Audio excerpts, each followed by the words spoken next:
the whole thing was unexpected. Like, you dream of maybe one day, wouldn't that be cool? But I didn't really think of it as like a possibility that was like within reach, to be honest. And really, it was Ava DuVernay who saw A Concerto as a Conversation and was so complimentary of it and believed in the film so much and signed on as our executive producer that really inspired us to pursue this and said, I really think, this, you could get nominated for an Academy. And Chris and I just looked at each other thinking, oh my God, like this just doesn't seem real or doable. You're listening to Talk Doc to Me, a podcast and community dedicated to helping documentary filmmakers thrive. I'm your host and fellow filmmaker, Leah de Leon, and today's guest is Ben Proudfoot. Ben is the CEO and founder of Breakwater Studios, the home of the short documentary. Based in LA, he leads a team of 20 full-time filmmaking staff to create Oscar-winning short documentaries. He was born in Nova Scotia, attended USC, and founded his company in 2012. Since then, he's made short documentaries for brands like the New York Times, Charles Schwab, LinkedIn, and Amazon. And of course, we can't forget to mention his 3 nominations and his back-to-back Oscar wins for The Queen of Basketball and The Last Repair Shop. Today, we're going to discuss his path to becoming an Academy Award winner, how to find funding and partners for your original films, and the business of short documentaries. Ben, sincerely honored to have you here. Welcome to the podcast. Honored to be here. Thank you so much, Leah. Of course. So I'd actually like to begin with maybe a lesser known fact.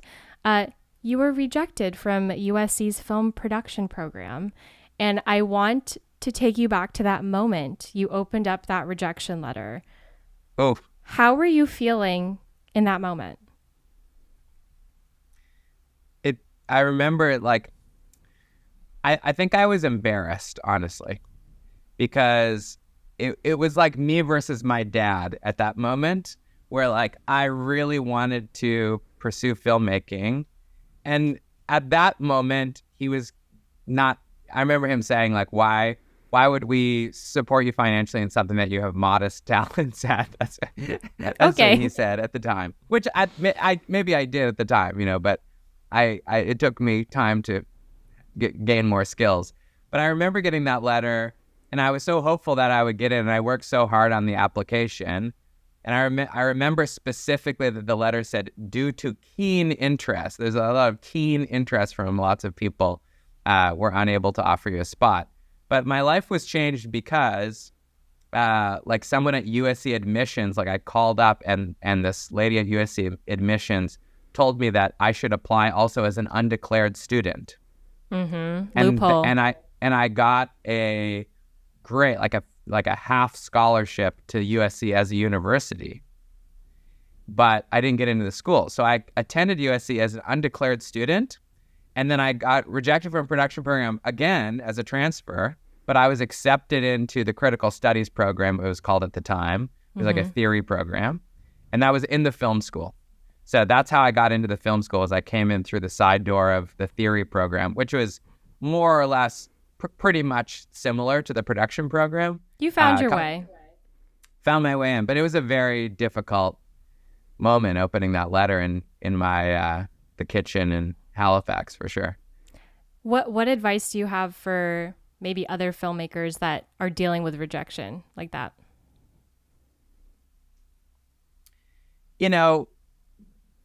The film industry, and therefore film schools too, but also festivals and streamers and companies that you want to do business with, or universities that you want to attend, it's oversubscribed, right? There are more people that want to be involved in it than there are slots or jobs at present time.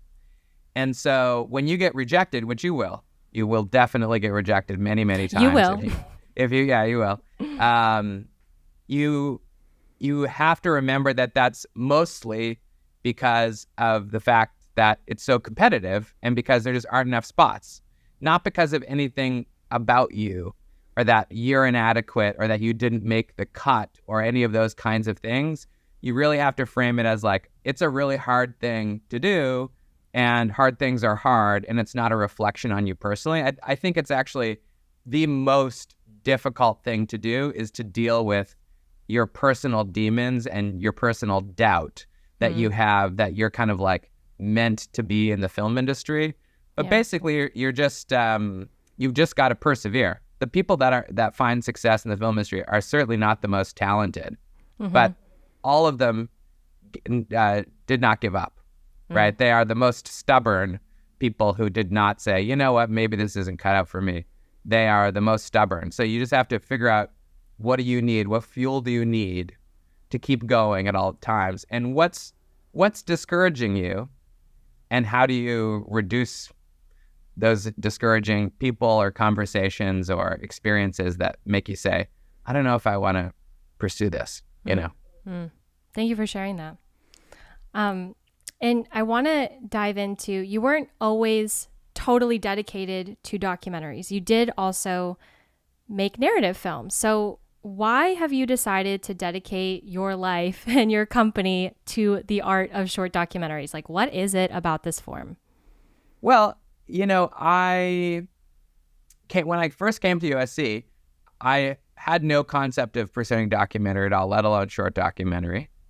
I wanted to make scripted feature films, which I still may do. I mean, I still love that. But I think what became clear to me was that there were a ton of obstacles between me and a career in feature filmmaking. And a lot of it had to do with relationships that seemed so distant from me. I just didn't, I'm from Nova Scotia. So like, I didn't know anybody. I couldn't, you know, get a job somewhere or meet actors or, you know, meet directors that could somehow mentor me or whatever. So the documentary, and in particular the short documentary, was something that I could produce on my own with my own money, could greenlight my own idea. I could upload it to Vimeo on my own and reach a big audience totally without any of the intermediaries that are so inherent and often conflicted that sort of systemically keep people out of Hollywood. And so the short documentary was just like a way for me to actually make stuff and tell stories and reach an audience and entertain audiences, which is what I wanted to do, entertain audiences, and not be kind of like stuck in the holding period of like, will someone pick me to direct a movie? It just didn't, I couldn't imagine how that was going to work out for me.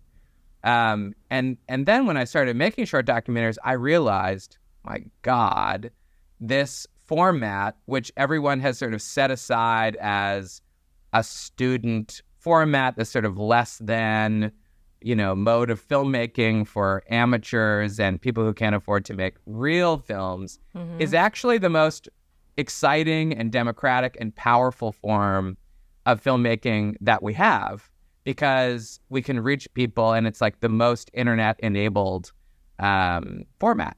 And it's also the least expensive to make, which doesn't necessarily mean that's going to be low quality. It actually means it can be higher quality because you can put more resources into a shorter amount of time. And from an artistic perspective, you know, the greatest height of art being elegance, right? That there's nothing extra there. The short documentary is the ultimate artistic challenge. How do you make people care in 15 minutes or 20 minutes? That is a really hard thing to do. So what I saw, you know, I'm someone who loves challenges, and I saw a great challenge. How do I get really good at this thing? How do I tell these stories? How do I make a business out of something that really kind of like nobody's ever really even attempted to try to make a business out of? Those things were really exciting to me, and they are still exciting to me. I still love. Agreed. I'm with you. I have the same philosophy, partially due to your success at Breakwater too. So I'm excited to keep talking about how you built your business. So I think a lot of filmmakers, they have their original ideas and they fund it, whether it's through themselves or through crowdfunding or things like that. And they also maybe make some videos for their local business or a nonprofit or something like that. And so, you know, brand funded films. Can you explain the aha moment that you had when you realized that brands could pay for short documentaries? Yeah, I will. So I'll tell you the true story. So with all the gritty details. Nice. So it was, Vimeo had started something called Vimeo Brand Studio early on. And Vimeo was really important to me because it gave me a lot of, when I got Vimeo staff pick and like 50, 70,000 people watched my film, I got all this positive feedback. That was what I was looking for. And it felt like a success to me. And they created this thing called Vimeo Brand Studio where they were going to match Vimeo staff pick filmmakers with brands to, create and some. And this was like in 2000, maybe like. Yeah, like 2014. Okay, 2014, somewhere in there. Okay. Yeah. Mm-hmm. And so we got this request, like an RFP from, which I did not know what it meant, from Request Vimeo for Brand. proposal, right? For proposal, yeah. Okay, got it. And, send in 10 ideas for, your response to this brief, which is pretty much, what they want out of this film they want to make. And I was just like so thrilled by that because I was doing like, whatever I could to pay the rent at our office. It was more like playing office than actually, going concern business. Mm-hmm. I had borrowed money from a childhood friend of mine. I mean, this was not a successful business at this point. And a lot of overdraft fees at Bank of America. And I just, did my best to put together some exciting stories that I felt fit the brief. And one was chosen, and we made the film. And they paid us $15,000 to make this film. So it was, which I was absolutely thrilled by. Mm-hmm. And I spent $16,000 making the film, of course. There's them, and then no there's profit, the Vimeo. Just $1,000 over. 100%. At that time, I was just, there was no business plan. That was something I had to learn later. So there was us, Vimeo Brand Studio, an agency, and then Charles Schwab, the brand, at the top, which is like an investing company, consumer investing company. So we did it. It was a big success. They told us it was a big success. I never talked to the agency. I never talked to Charles Schwab. It was way above my pay grade. And that was kind of it. And then not long after that, Vimeo Brand Studio went out of business. Mm-hmm. They closed it. And the agency, changed, and that sort of moved on. And I don't know if it went out of business or it went away somehow. And that was it. And I was so disappointed because it was so exactly what I wanted to do. It wasn't an advertisement. There was no product. It was just a short documentary. It was about a cooking teacher in rural Massachusetts. And that was it. 6 months later, or maybe it was a year later, I got reach out directly from Charles Schwab. Mm-hmm. And they said, hey, can you do another one of those films? And I said, absolutely. Mm-hmm. I would love to. And they said, budget, what do you think? And I said, same as last time, it's fine. Now we're working together directly. This is great. And they sent over the contract, and it was for $150,000. And you're like, that's I thought more it was zeros than before. Yeah, it's one more zero than before. And I thought to myself, oh, it must be an error. And then when the contract came across, it spelled out $150,000. And in that moment, the whole business plan for Breakwater was born, which was, one, intermediaries often are taking a lot of money off the table. Mm-hmm. Two, now I'm talking to the actual person who wants this film and why they want it, and I can understand why they want it, which allows me to be more nuanced and sort of like what stories I can tell, etc. Also allows me to directly defend the film. I don't have to rely on somebody else who's working at an agency or an intermediary to defend my creative decisions. And I can pay more people. I can raise the quality. I can put way more money on screen, in this case, 10 times as much. And I was like, I could build a real business out of this. Yeah. And Kirsten Falk, who is the client at Charles Schwab, who actually now works for Breakwater, at that time, she was the one who said you could build a whole business making films, making short documentaries that tell fantastic stories that the brands, present or sponsor or fund in some way because, 60-second commercials on television are waning in their efficacy and brands are looking for different ways to tell stories. And that's just like perfectly aligning with, this huge set of independent filmmakers who are thirsty to make really high quality films that don't have the resources. Yep. And that once those two pieces fit together, I was like, that's a business. And that sort of combined with Breakwater Studios' idea, which was about vertical integration, having all the creative departments together on the same campus, which was very much inspired by like the studio system of the 1930s and 40s. That became what we were going to do. And it's just been about sort of expanding that and becoming further experts on how we can, make those partnerships work for both sides. Thanks for sharing that. I feel like a lot of people are like, oh, should I reach out to agencies? Like, how do I get my clients? Like, how do I do all that? So I think it's definitely really refreshing when you can just work directly with a brand. And you still work with Charles Schwab, right? To this day, this morning, we are working on a project to this day. And I think, agencies, agencies can do a lot of great stuff. There's no question. But I think sometimes, and there's a lot of amazing creative people that work at agencies. But I think in terms of filmmaking itself, I think intermediaries that are kind of like blocker intermediaries that they're just like middlemen. Yeah, and middlemen. Sometimes they are true middlemen, but sometimes they're just they're conflicted, right? When everyone should be focused on how do we make the film the best, which is how do we realize the director's vision, they're conflicted. They have to sell the next project to the client. They have to be more aligned with the client than they are with the filmmaker. Maybe the person that works at the agency is a filmmaker themselves and they have their opinion about how it should be done. Or maybe the like top level brief is kind of cynical. Like, we want to tell this story because we want to distract from this negative story that's about our company. Right. But they can't tell that to the filmmaker, so they only have part of the original. It doesn't really make sense. There's all kinds of things that just like, I don't think it helps. Like, filmmakers are smart. Like, they should have all the information. They should have a direct relationship. They should be able to advocate for why they're making creative decisions.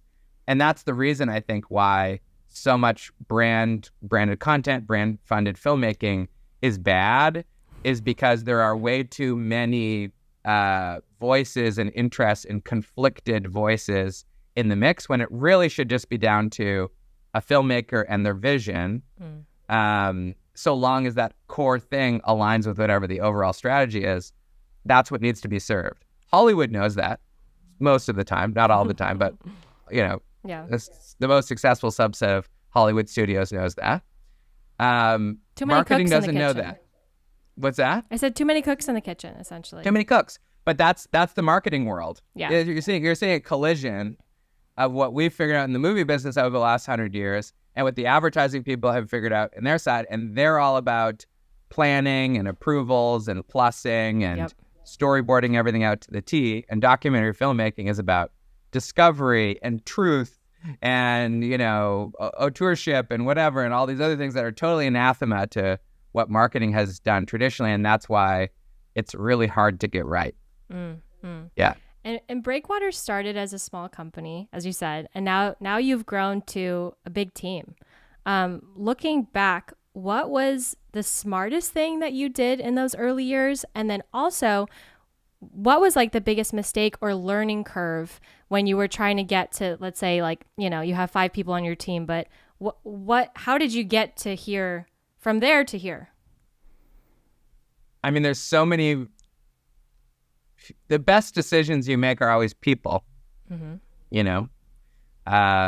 so many people that the company has to thank, and I have to thank for contributing something or advocating or fighting or building some part of the company that really took it to the next level. There's, I could spend an hour just talking about all the people that helped get us here. One of the, I'll say this. Starting a company has been a big lesson in like ego sublimation, because it's a curious thing. In order to start your own company, you have to be kind of like crazy and egotistical enough to be like, I'm going to start my own company. I'll be the one. Yeah, I'll be the one, and it'll be successful. Right. Like I'll be able to figure it out. Like that's kind of a crazy thing. Like especially no one was really doing what you were doing too. So like it's not like you had an inspiration company, right? I mean, maybe you in a different have to form, be stupid. But... You got to be crazy, and you got to really think like I'm the special one, right? Which is good in that the company gets started, but it's immediately terrible in almost every other aspect because you think you're good at all these things that you're not good at, and some things that you're really horrible at. What were those things that you were horrible at? I will spend if I didn't have like a good checks and balances financially, I would just spend all the money. Like if I'm passionate about something, I'm just like, let's do it. We got to do it. Like, let's figure out how to do it. Like, we got to like, somehow do it. Rent the helicopter. We got to do it, And so that was very clear to me from the beginning that I needed like a really, frugal and close focus financial team to, be the other side of my sort of dreamy entrepreneurial sky's the limit kind of thing. So that's one thing. Yep. I'm also like, I'm a good builder. Like I'm really good at building something from nothing, but I'm less good as a maintainer or a manager of something that already exists. Okay. So finding people who are really good at that is totally essential. We all need help doing that. Yeah, I'm just not good at that. And so, I'm constantly, there's so many people here that are really good at that I'm learning from all the time. And so yeah, you kind of figure out, what are you good at? What are you bad at? And then you try to hire people and find people who are really good at those things, who are much better than you, to take those things on. And then you rely on them to do that. And they rely on you to do your party tricks. And then you have a really cool company because you're doing well in so many different categories. So it's this interesting combination of kind of like pumping yourself up enough so that you think like, yeah, I'm going to do it. Like I can be CEO of this company, which seems so stupid when you first start because you're like, I'm CEO of one negative $35 bank account. And at the same time, no, here are the things that I'm actually good at, and here are the things that I am not good at, even though I would like to be, and I hate to admit that I'm not good at these other things.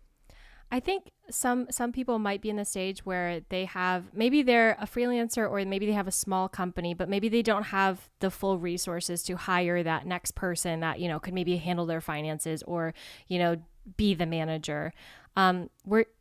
Back when you were first beginning, what were you knocking on brands' doors being like, were you doing the sales? Like how did you get to a point where you could afford a team around you? I mean, I still do that. Yeah. You're never going to get that far away from the partnership process, And I know a lot of filmmakers would love that. They would just love to be able to hire someone that can just make sure there's revenue coming in. It's just like, as far as from what I've seen, it's just not possible. Like it's too important. People want to know who's going to make sure that it gets delivered. And the more significant the project is, the more important it is that you're there. So you're going to always be part of the sales process. In terms of actually hiring someone, it's a question of sort of overall revenue for your company. Like, do you have enough money overall to support a full-time staff person?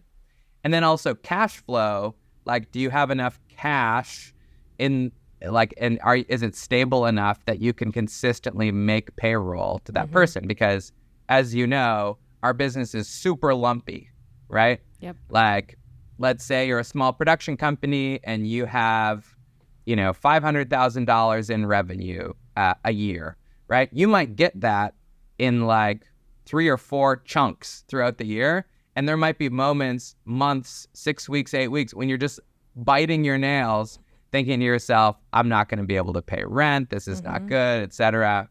And you're just waiting for that check to clear on the sort of net 120 terms or whatever, hoping that you're going to get this money, and you get this big lump. And then you're feasting and you have tons of money in the bank. And then of course you spend it all and you're in the same position. So a lot of it is managing that cash, right?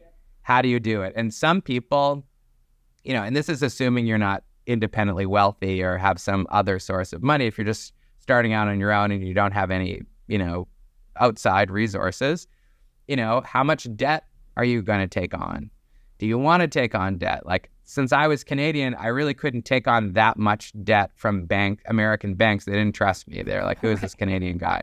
Okay. So it was lucky for me because our company has never really held that much debt. So you have to really be thoughtful about making sure that the cash flow schedule in your contracts with clients meets and doles things out so that you can have, a good, good bead of revenue all the way around the year. How do you recommend breaking it up? Like maybe like contract signing once production's complete, once you deliver? Yeah, I mean, we usually try. It's different for every project, honestly, and it depends on the project. And it depends on like what's going on and what the terms are. Pretty much every time is different. But we always like to get half on signing. I think when we first started the company, it was like half on signing, half on delivery. Our contracts have become a little bit more complex where things get, certain milestones along the way. Right. You start production or you start post-production, you deliver the picture block or whatever, you get 20% more or 15% more. But also that's another thing people run into the trouble of is production is extremely expensive. So you need to ask for quite a bit of money up front or else you're going to be in the red. Right. And so if people are nervous about that, they don't want to ask for that much money up front, and clients might be nervous to give you that much money up front, especially if you're a small company, because they're worried that you're not going to deliver. So you have to, they're going to give you whatever, $50,000, and then they'll never hear from you again. They can't do anything about it. Yeah. So you have to give them confidence that you're going to deliver, and then you have to deliver. But I think it's fair to ask for that. Yeah.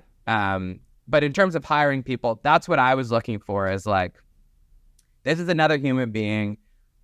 I personally structure the business to make sure I'm never in a position where I have to lay someone off, because I planned poorly financially. I take that really seriously because I feel like people play that like really fast and loose sometimes when they're starting companies. And I think it's irresponsible.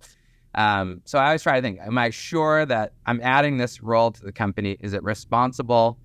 Can I make sure that I can, continue this on? And sometimes it makes, that role doesn't make sense. We don't end up needing it or something, but I never want to be in a position where, I've overextended myself financially and that's negatively affecting somebody's life. Yeah. Thanks for sharing that. Yeah. As the CEO of the company, what do you think like your pie chart looks like? Is it, mostly directing films? Is it client relations? Is it going to film festivals? And I'm sure it changes seasonally, but if you had to, imagine a pie chart of like what your day-to-day kind of looks like, what are you most focused on as of right now as a CEO? Yeah, it's always changing, which is why I love my job. I definitely, it's always a number of different things. I'm focused on, a lot of it is directing. I just got back from like a 4-day shoot in Georgia where I'm like directing all the time, like sitting there interviewing, directing B-roll, choosing lenses, whatever. But then I'll come back and I'm on the phone with, talking about an electrical issue at one of our buildings. And then the next call will be about fundraising for the last repair shop. And then the next call might be a discussion with a student who's interested in learning about, short documentaries. And then the next call might be a prospective client. And then the next call might be a tough conversation with, somebody inside the company who, they want to, move up in the role or get a promotion, but that's not in the company's overall plans. And how are we going to resolve this or whatever? Could be any number of those things all back to back to back in a day. And, there could be a dinner with somebody we're trying to hire at night or whatever. It's very diverse. If I had to sort of do a pie chart, I would say it's probably like 30-40% like what you would imagine a director doing. And then, like the other 60% probably divided somewhat evenly between like classic CEO duties of like inspiring and planning for the future and vision casting and, finding partners and creating partnerships and things like that. Handling key business things. 20% like marketing, telling the story of the company, doing something like this, campaigning for the films, marketing the films, going to film festivals. and then 20% just like pure like operations of the company and like making like fine tuning that and making sure we have the right people in the right places, so that the company works well. A big pie chart. There's a lot. Honestly, There's a lot. I knew there was going to be that answer. You got to be able to be willing to do whatever it takes, 24 hours a day, 365 days a year, to try to solve, because all the problems come to you. It's not a problem. The person who is on that will solve it, but all the 51-49 decisions come to me. So it's just a litany of difficult decisions to make, difficult, problems to work out in relationships, all kinds of different things like that. That's what comes here. Yep. So I want to switch gears to the Oscars, what everyone loves to talk about, because everyone, myself included, likes to imagine themselves up there accepting the award, winning the Oscar. Can you describe how your life changed after? I'm curious to kind of compare and contrast, like when you got nominated, first with A Concerto as a Conversation with Chris Bowers, and then when you won for The Queen of Basketball, and then most recently The Last Repair Shop, also with Chris Bowers. So I'm curious, like, to kind of compare and contrast, like, what those experiences were like, and how, if at all, like, your life truly changed because of that. Well,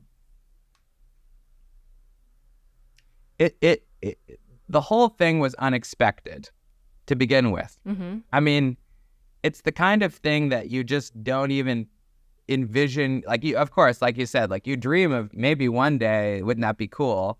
But I didn't really think of it as like a possibility that was like within reach, to be honest. Mm-hmm.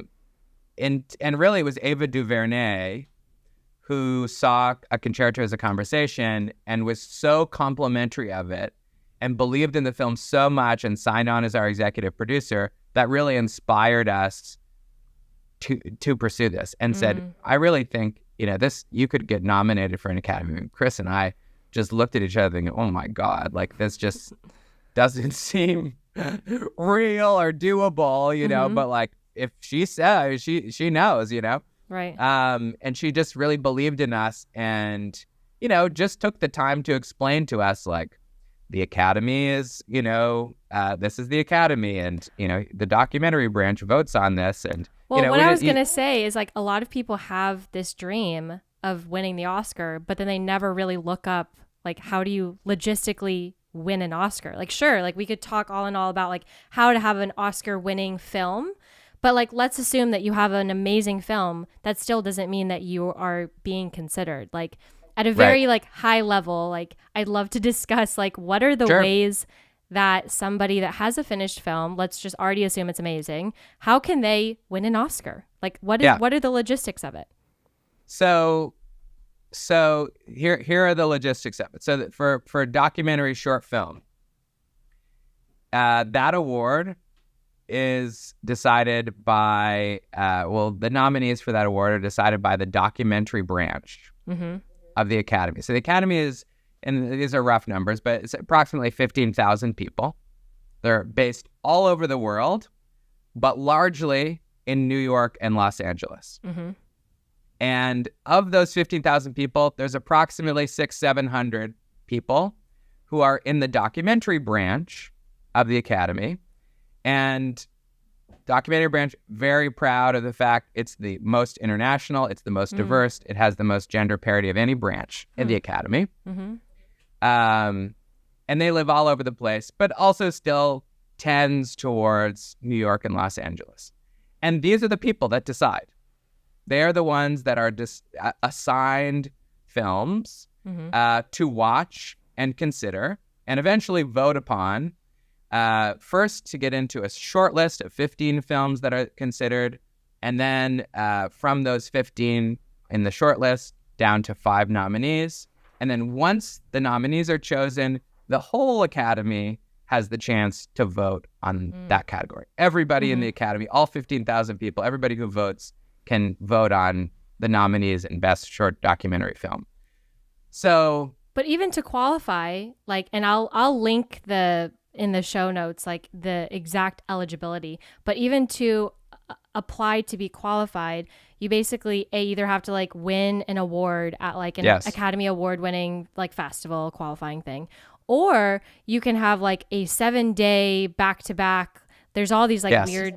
weird things, but in person they have to have like a paid audience. And I had a film, We Are Like Waves, that actually we had the support of Los Angeles Times. So they paid for all of that. And it was like I would have never known how to do this at all. Yeah. But there's other ways too that you can qualify, but it's a whole process. So we'll link it in the show notes. Yeah. So like you said, there are 2 ways to qualify, which is the first step. Win one of these festival awards that qualifies you, which you can, largely based on the quality of the film for sure. But also, if you show up at the festival and you make yourself known, every festival is different depending on when they decide. Some decide before the festival. Some it's a jury. Some it's a mysterious process. Who knows? And then there's what's called the 4-wall qualification, which is basically you pay a couple $1,000s and you put it in theaters. Mm-hmm. And therefore, it is a theatrical release of your film. And you got to remember, it's important to remember what is the Academy and why are they doing this and what even is the Oscars. So the Academy as a whole, it's a 501c6 organization, a nonprofit organization designed to, ameliorate and promote and expand the motion picture business, which when the Academy was founded was basically entirely theatrical motion pictures, movie theaters that played movies. That's the Academy. And even still today, the word theatrical is embedded everywhere, all over the place in what the Academy stands for, theatrical motion pictures. Obviously, today, it's much more complicated, right? You've got, Apple winning the Oscar. You've got, Netflix coming back and back and back. So it's a little bit more complicated. And the word theatrical, has come up as, it's like a question, like what does that mean for us today? What's a movie and what's not a movie? And so that 4-wall idea is because of that theatrical component. And that's also part of the thing that people don't understand about the Oscars as well, is it's like all this campaigning and stuff that really has nothing to do with the movie. It's quality because the movie's done. What does that have to do with anything? And you have to remember that the Academy, again, it's designed to promote the motion picture business and promote movies and promote quality in movies. And so it's to the industry's advantage to have lots of people making lots of noise about their movies. And that is different from the Olympics, say, where it's purely like, how fast can the guy swim? Right. Or how long can she jump? And let's measure it, and whoever does the longest wins the gold medal. In the movie business, because it's such a qualitative thing, and because marketing and promotion is a big part of our business, which as filmmakers, most of us don't really like that idea, but it's a fact of life. You can't just make a film, you have to tell people about it.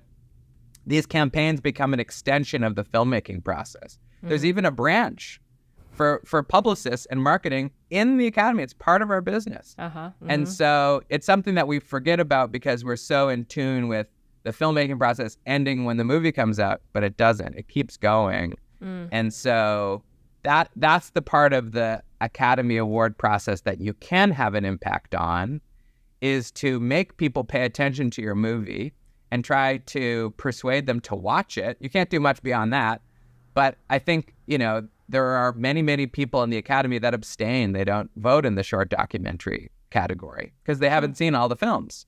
Wow. And so what I've always tried to do, now that I've been doing this for a few years, is just do whatever I can, any idea that I could possibly come up with, to get people to watch it and actually sit there and watch the entire film, and where they just say to themselves, "Oh my God, this is the 5th Last Repair Shop thing I've seen today. What the heck is this movie? I gotta watch it so they'll stop bothering me." And then they actually watch it, And then I've seen some like billboards like driving around. So I've seen some things. Yeah, we put up handmade billboards in every school here in Los Angeles. I mean, obviously that's the fun part of short documentary. You have no money, very little money to do those kinds of promotional things. You got to be clever in how you do it, which I really enjoyed that process, the scrappy sort of guerrilla marketing process of doing it. And there are strict rules you have to follow, but even within those, there's fun things you can do. Yeah. But that's the truth is like, yes, you've got to qualify it. Yes, you've got to have a really good movie, but you also have to get people's attention somehow. It's kind of like a political campaign in that you need to find a way to make your voice heard. It's not simply about making a movie. It's also about making people pay attention to it. You have to campaign for it, which... If you believe in it. And that's why it's easy with a doc or a short doc that has a cause. Because that's the true, if there's any secret that I can share, it's that campaigning for an award is not about campaigning to win an award so that I can sit on your shelf. That is not the highest purpose. The purpose is that the more visibility your film gets, the more people hear that story, the more minds and hearts are changed the way that you wanted to in the beginning, the more people care about having free and freely repaired instruments in public schools, and the more people think about the history of women's basketball and this amazing pioneer, Lucy Harris, and all that she did, and reconsidering the notion of women's basketball and how you might understand that story. So the awards campaign, the best way to think about it, it's a parade for your cause, your the thing that gets your heart beating about the reason movie, why you made made it the in the movie. first place. Yeah, why you made it in the first place. That's the real reason. The award is actually, the actual physical thing is totally secondary to the fact that when you get on that stage, you're talking to millions of people and you get to tell them a little something about your movie and relay a message that was given to you by some people who could never have imagined that their message might be relayed to 10 million people. Yeah. And that's the key motivator to when we mount a big campaign. It's the message. For the last repair shop, you also launched a $15 million fundraising campaign. Can you tell me about that? Yeah. So, it became clear to us, pretty soon into this campaign that the repair shop, there was a gap between what the repair shop was and what it needed. And there's lots of sort of boring reasons of why some funding that can go to do classroom stuff can't go to the repair shop, but there's a gap. They needed money. And also all these repair people are going to retire. We need new repair people to come in. And so, and we were getting a lot of attention and a lot of press directed at the film because people were really responding to it, and it had been shortlisted for the Academy Awards and maybe nominated at some point. And so we started a dialogue with LAUSD, being like, what can we do to help? And that's where the campaign was born, was, what does the repair shop need to thrive? And how can we use the platform of the film to try to help make a real difference, not just inspire people for 40 minutes, which is important, but actually make a concrete difference in the lives of these kids. And, we have raised hundreds of thousands of dollars so far, and we haven't really in earnest started the campaign. They're buying new machines to wash brass instruments.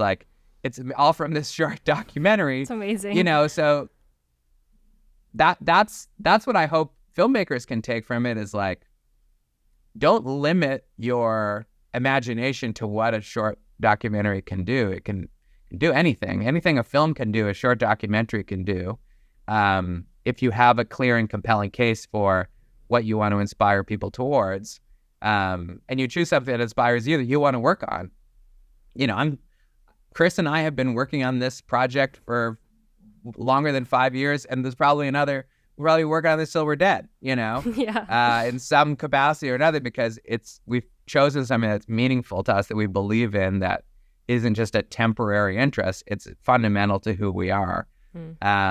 And people can tell that in your voice and in what you say and how you present yourself, if you really care, or if you're just after the accumulation of, trophies. Yeah. And I think that's a big difference and also is helpful for filmmakers who probably just like don't feel comfortable campaigning. They feel like they're promoting themselves, but actually you're promoting the issue, and you're the messenger.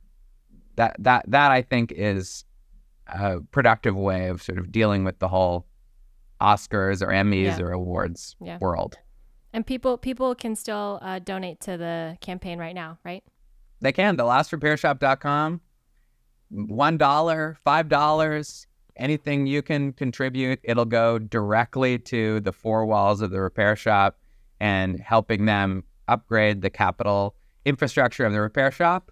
And then also hiring apprentices to train so that when the people you meet in the movie, when they retire, there's somebody there. Dana from the film has already retired.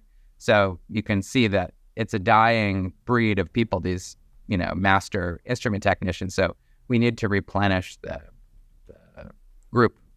But yeah, please, anything, 50 cents. It all is helpful.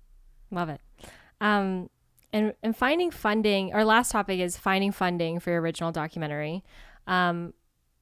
It can be really challenging to figure out how to fund your own original idea. A lot of streamers don't even acquire short documentaries. Maybe places like the New York Times and LA Times and the New Yorker, they acquire films, but they only acquire so many, and not necessarily, it's already when the film is already complete. So what do you think about the future of funding documentaries? Where should filmmakers look for funding? Well,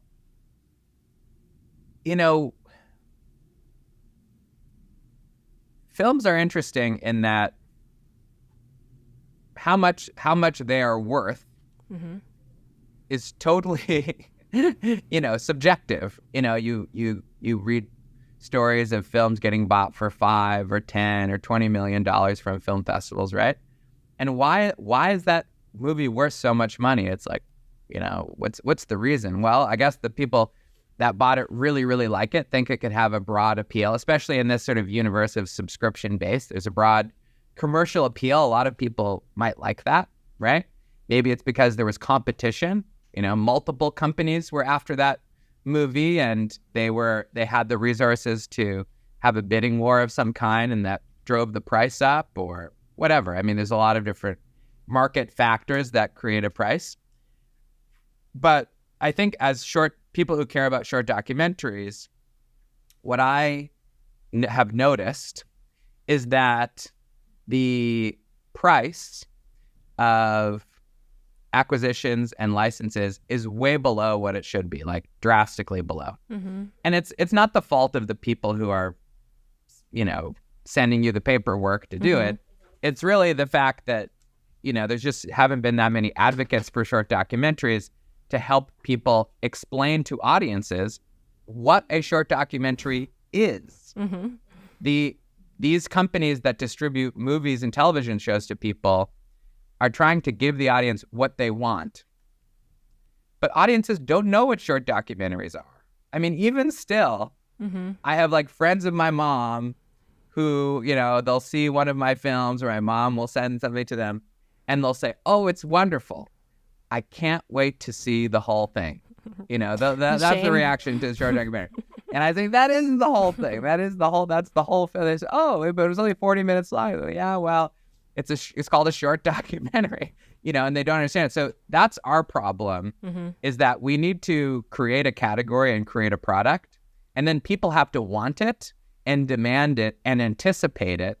And that will create a market where people are like, "Oh, I love short documentaries," or, it's after dinner and I'm tired and I can't really watch a whole movie. What about a short documentary? Oh, why don't we watch that? Yep. So as soon as that's solved, all the other elements will automatically be solved. Hopefully we're not too far off. Hopefully, we're almost there. We're chugging along. I don't think so. You just have to show. I mean, these large companies that acquire the films, right, which are the major movers in setting the price of what it is, they have a fiduciary duty to try to get more subscribers, and try to make something that is going to entertain people that they want to watch, so that they are having a good experience on their platform or in theaters or whatever. That's their job. And there's nothing wrong with that. That's their job. So if we want distributors or buyers to pay more for the short documentary, we need audiences to want to watch and to turn out in droves to watch those same documentaries, because that's the kind of thing that they want to see. And we know that that's true because of YouTube. YouTube tells us that people like watching shorter form content. Like it's something like 5 or 7 times as many hours watched per day on YouTube than our biggest streamer. So it's like, we already know that people like this, but it doesn't quite translate to the business model that's been built by Hollywood, because kind of similar to filmmaking and marketing, it's 2 very different worlds who are talking to each other. But at the end of the day, it's all about entertaining somebody for 10 minutes, 20 minutes, 30 minutes. Yeah. Doesn't matter. It's about the quality of the thing. Yeah. So if we can change that, we can change how much of the total stream of, our industry are coming to documentaries and short documentaries. And in terms of how do you get it, that's obviously like a 5 or 10 year project, right? Yeah. In terms of today, I'll just tell you what I've tried to do is I have not looked, I've tried to make sort of like low or non-financial partnerships where we're both aligned to just trying to get as many people as possible to see the movie. In terms of distribution, it's not always the case, but we try to start there because that bigger problem isn't solved. But additionally to that, we are not relying on the distribution deal to pay for the movie. So that means that we are making the movie with funds that either our company is investing up front, or which we maybe have earned from doing work with brands, something like that, or executive producers who are, I have to ask how you got Shaq and Steph Curry on the Queen of Basketball. This is like one of my last questions. How did that conversation go? So Steph Curry and Shaq. So Shaq, it came through my agent at WME at the time. Sent the movie to Shaq, and Shaq just was like, I would love to help. How can I help? And his job was to help publicize the movie as much as possible. He was Shaq. And then later on, a friend of mine that I went to school with had been working with Steph Curry, and I sent the film to him, and Steph actually had already seen the film and signed on, not to help me, but to help Lucy. Yeah. And help get that going. Awesome. And what are some do's and don'ts for finding partners for your films in your experience of getting different EPs or different, brand partners when you're looking to partner with somebody or some organization? Like what are some do's and don'ts? I think do be honest. This is not an investment. You're not going to get any money back from this. You have to be happy with the movie getting made. I can promise the movie getting made and out there, but it will not turn a profit. I'm honest to a fault. I think people think you have to try to explain how it's going to make money. Don't do that. Just be honest and say what's going to happen. And I would also say pick a subject matter and pick a film, not that you think is going to do well, but that you personally want to see made. That's key. If you try to, I see all kinds of films. People kind of try to reverse engineer a film that they think will win an Academy Award. Yeah. And it never works because there's no heart in that, right? There's no, it didn't come from a human being. It came from your brain trying to do something for your career. And I would just say, stay focused on who you are as a filmmaker. Why are you here in the first place? Yep. What makes your heart beat? What are you really after as a filmmaker? And put that into a film, and forget what it's going to do for your career or your wallet or whatever. All that stuff is not that important. It will come. Focus in on who you are and what you want to do. What are you going to be proud of? What are you going to send to your friends or your parents or your siblings and say, this is who I am? Stick with that, and and then the rest will follow. And the hard stuff, you'll actually have gas in the tank to deal with because you believe in it, because you love it, and you would do it for free. That's the real secret. Ben, thank you so much for this hour of conversation. I want to wrap it up with some rapid fire questions. Are you ready? Okay, let's go. I feel like I've just been nattering on for an hour. So no, it's amazing. No, I've genuinely enjoyed it. So yeah, just some rapid fire questions. So here we go. Okay. What time do you usually wake up? 5:45. Okay. Who's the first person you call for good news? Ooh. It totally depends on the good news. Okay. Probably Josh Rosenberg, who's been here for 6 years. I usually call him and tell him what happened. Nice. Okay. Who's the first person you call for bad news? If it's really bad, my therapist. Okay. But if it could be my board. It depends on how bad of a news. Maybe my lawyer. Okay. Depends what kind of bad news it is. How many docs do you direct in a year? I would say, somewhere between like 15 and 20. What's the longest interview you've done ever? Very long. Like 18 hours or something like that over 3 days. Oh my gosh. That is, I knew it was going to be an insane answer. Okay. What's your favorite snack on set?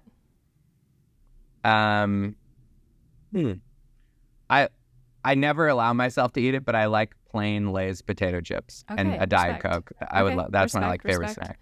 Most underrated tool you use as a documentary filmmaker? Most underrated tool.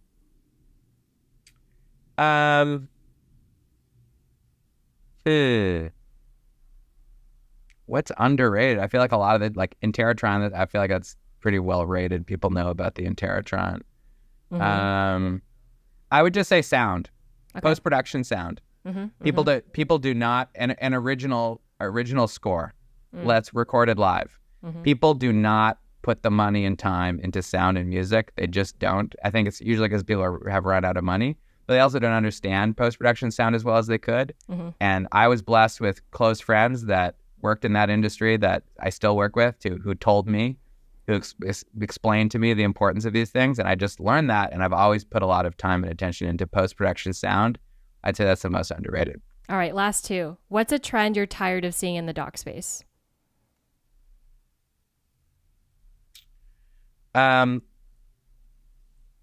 Longer is better. These like endless 10-hour, 10-part things, like bloating something out to make it as long as possible. Tired of seeing it. And then who else should I have on this podcast?